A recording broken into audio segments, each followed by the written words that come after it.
সম্মানিত বিহার দর্শক শ্রোতাবৃন্দ, ইবনে ওমর রাদিয়াল্লাহু তাআলা আনহুমা থেকে বর্ণিত মহানবী সাল্লাল্লাহু আলাইহি ওয়াসাল্লাম বলেন, হাদিসে সহিহ মুসলিমের হাদিস, এই হাদিসে এই শব্দগুলোতে একেবারে উসুল বা মূলনীতি বর্ণনা করা হচ্ছে, আগের ঘটনাগুলোর একটা মূলনীতি। মহানবী সাল্লাল্লাহু আলাইহি ওয়াসাল্লাম বলেন, যে ব্যক্তি কোনো গোলাম বা দাসকে আঘাত করবে, তার দাসকে আঘাত করবে,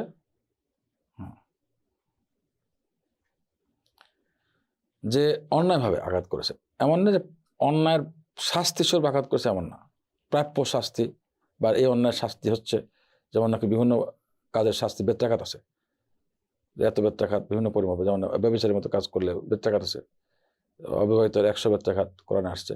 এরকমভাবে প্রাপ্ত শাস্তি হিসেবে তাকে আঘাত করেনি, বরঞ্চ অন্যায়ভাবে প্রাপ্ত শাস্তি ছাড়া আঘাত করেছে। অন্যায়ভাবে যদি কেউ আঘাত করে অথবা যদি তাকে চর মারে, তো তার কাফফারা কী হবে? এই পাপ মুক্তি করার জন্য কি আমল করতে হবে? ওই দাসকে মুক্ত করতে হবে। একটা উসুল মহানবী সাল্লাল্লাহু আলাইহি ওয়াসাল্লাম মূলনীতি বর্ণনা করে দিলেন। কাউকে অন্যভাবে আঘাত করলে, চর মারলে বা আঘাত করলে দাসটাকে মুক্ত করে দিতে হবে। মহানবী সাল্লাল্লাহু আলাইহি ওয়াসাল্লাম বলে, এইটাই সাহাবা কেরাম করেছেন, আমরা কি তা করতে পারবো? আমাদেরও এমন কাজটি করতে হবে।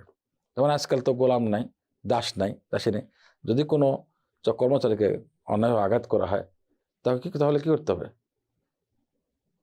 আমি মানে এই হাদিসের আলোকেই বলছি, এখান থেকে গবেষণা করে বলছি, হাদিসে এই শব্দগুলো নাই।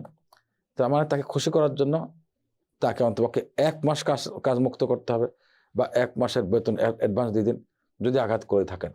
ঠিক আছে, তোমাকে এই মাসের বেতন অ্যাডভান্স দিতে হলো, বা 1 মাসের বেতন বেশি দিলাম, অথবা এই মাস কাজ না করে তুমি বেতন পাবা, তোমাকে মুক্ত করলাম কাজ থেকে, তুমি বেতন পেয়ে যাবে, ছুটি দেন 1 মাসের জন্য।